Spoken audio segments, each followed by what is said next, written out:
At this time, I'd like to introduce somebody to you that I'm pretty proud to be standing here making this introduction. She's from Goose Creek. She worked, or I think her first job was right down the street here. She's a military brat.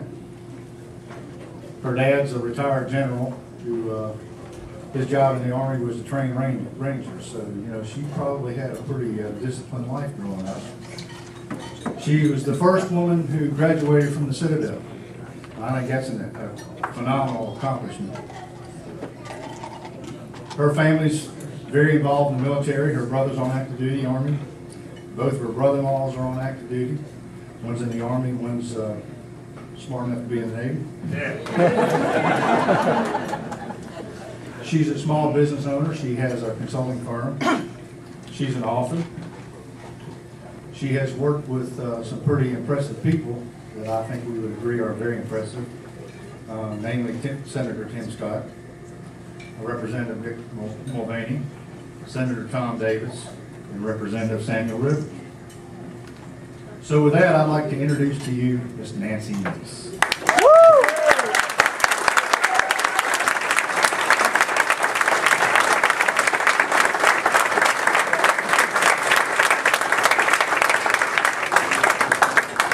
Thank you, Terry, for that kind introduction. Can everybody hear me okay? I want to thank Terry Hardesty and Samuel Rivers for allowing me to have the floor for a few minutes this morning with you all. It feels good to be home and to be back in Goose Creek. There are a lot of familiar faces here today. I was actually kind of surprised to see who showed up this morning. But I see a couple of classmates here from the Citadel, Alex Sparrow and Evan Reich. Evan brought his daughter, Brooke.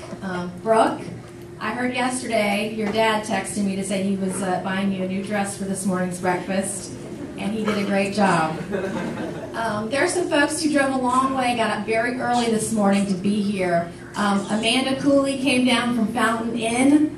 What time did you wake up? 4. And Kathleen Crosby and her husband Michael came in from Aiken today. And I saw some faces from North Carolina. Where are my North Carolina people? Where are they? They drove all the way down from Charlotte to be here this morning. Thank you. I appreciate it. And there are a lot more of you here. I see a lot of Citadel grads in the room and some familiar faces from my youth growing up here in Goose Creek. And I just want to say thank you. We'd spend all day talking about every single one of you if you let me. I normally don't like to speak with notes, but I brought some notes with me today because this morning's speech is just too important not to. But the good thing is I left my teleprompter at home this morning. Bear with me, please.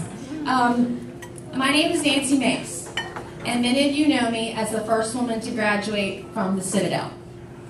However, today life is very different. I am a wife, I am a mother, and I am a small business owner. I am not a politician, nor have I ever run for office. I'm also the daughter of a retired Army general, and my father is a man of very few words. But growing up, he always kept us going. I remember times very early in the morning when he would get us up and drag us out the door to go on early morning PT runs with the Army Rangers. He was commanding the Army Ranger Training Brigade at Fort Benning, Georgia. Now, for a youngster like myself, getting dragged out that early, half asleep, was a lot of fun. So, one of my first memories as a child,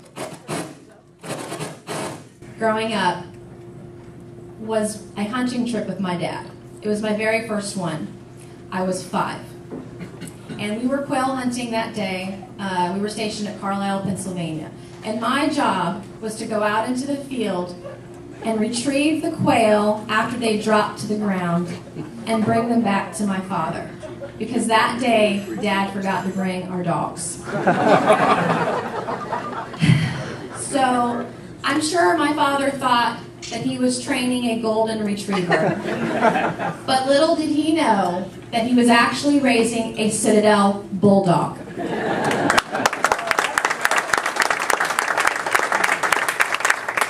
It's funny.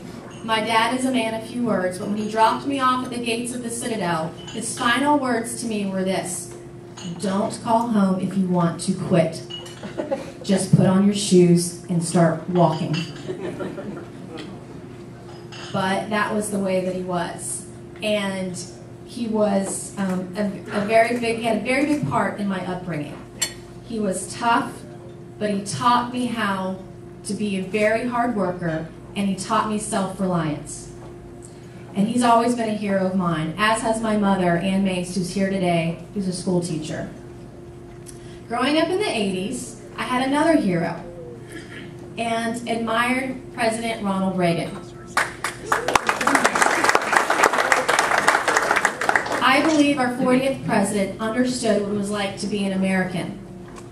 He was proud, he was resolute, and he had an eternal optimism. Our friends knew that he would be steadfast, and our enemies respected his words. President Reagan helped us regain our national pride. But he also left us with a warning. He said freedom is never more than a generation away from extinction, that you must fight for it, that you must protect it, that you must defend it, no matter what. And I think those words are truer today than ever before. I share some of these personal anecdotes with you. I want to do a couple of things. First, I want you to know who I am and where I come from, because I come from Goose Creek. I also want you to know that when push comes to shove, I'm a principled individual. I'm an individual who was taught to fight for what you believe in. And when the establishment fights back, sometimes you have to dig deeper, because sometimes you just cannot afford to lose. And sometimes you are on a no-fail mission. My years at the Citadel do not define who I am today, thank goodness. But it taught me a lot about people. And it taught me a lot about what it takes to win people over, and about how to see things through even when the light at the end of the tunnel seems a very great distance away. I think the light at the end of the tunnel seems pretty far away for a lot of people,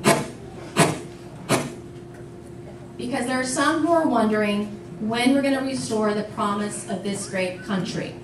People are wondering, and people want to know when we're going to go back to our founding principles. The principles that make America the single greatest country in man's history.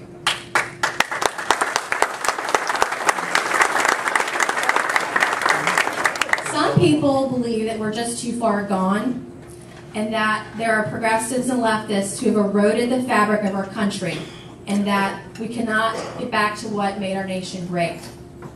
I understand that those voices who believe that Washington is simply out of touch. I understand the voices who say that they believe that Washington thinks it knows better than you and I do. But sadly, I think that can be said and is truthful of many career politicians today. But I don't count myself as someone who's lost hope, and I don't think you do either. I look at leaders like former Senator Jim DeMint. I look at the leaders that Jim DeMint has mentored over the years. I look at some of the new leadership that we have today. I look at Senator Rand Paul. Yeah.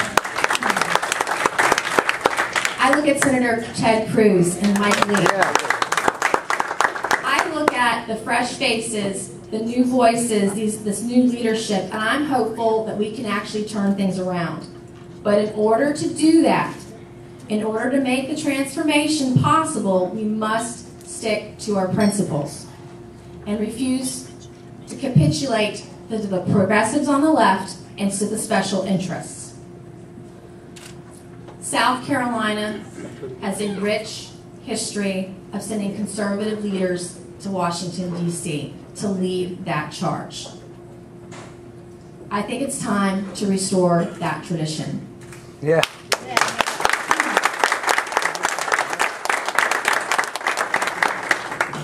So I am humbled by the task ahead of me today. I also realize that we cannot change Washington until we change who we send to Washington.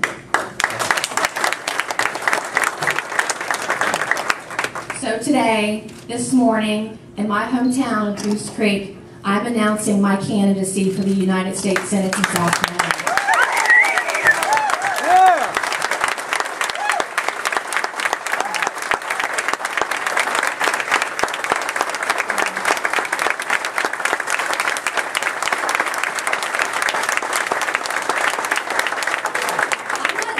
I've got more to say. We have all morning, right? I also believe that the Republican Party right now, today, we are at a crossroads. We are in the wood at a road divided in two. We can take the path on one side of bigger government, or we can take the path on the other side of smaller government. Which path are we going to take today? Small. I look at the scandals that we have seen in the last few months, whether it's the IRS or the Department of Justice or the NSA scandal or Benghazi, where Suzanne Rice received a promotion and Hillary Clinton received a hall pass from the media. So I believe that the question in this campaign is simple. Do you trust this government? No. Do you trust the government with your health care? No. Do you trust the government with your taxes? No. Do you trust the government with your personal email and phone records? No. I believe this government, under this president, with these career politicians, will continue to eat away at our founding principles. They will creep into every corner of our life to work to limit our liberties by any means necessary. And yet, there are some Republicans in the Senate today who say yes to the Obama administration. Take my phone records, take my email. There are Republican senators in the Senate today who believe our Bill of Rights are up for debate. Not to mention the countless votes for out-of-control spending, like the bailouts, or to raise the debt ceiling time and time again, or recently when conservatives in the Senate have been working to defund Obamacare. South Carolina's senior senator said this about defunding Obamacare, that it was a bridge too far. Unfortunately, our senator has a track record of trusting this government, of working to grow this government. And I don't think he's a bad person. I just think it's the bad policies of a senator. I will go to Washington and work every day to limit the power of Washington. I will go to Washington to remove its cold hand from the midst of our families and our businesses.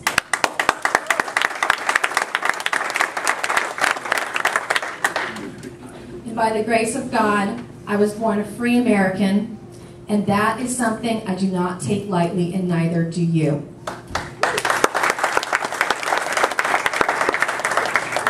And I will not give up. If you agree that we can still reclaim the promise of America, I ask you to join me in this journey, because one woman cannot do it alone. I need a team, I need an army of people just like you and I. I want you to join my campaign and request to restore life and liberty. God bless you, and God bless South Carolina. Thank you for coming.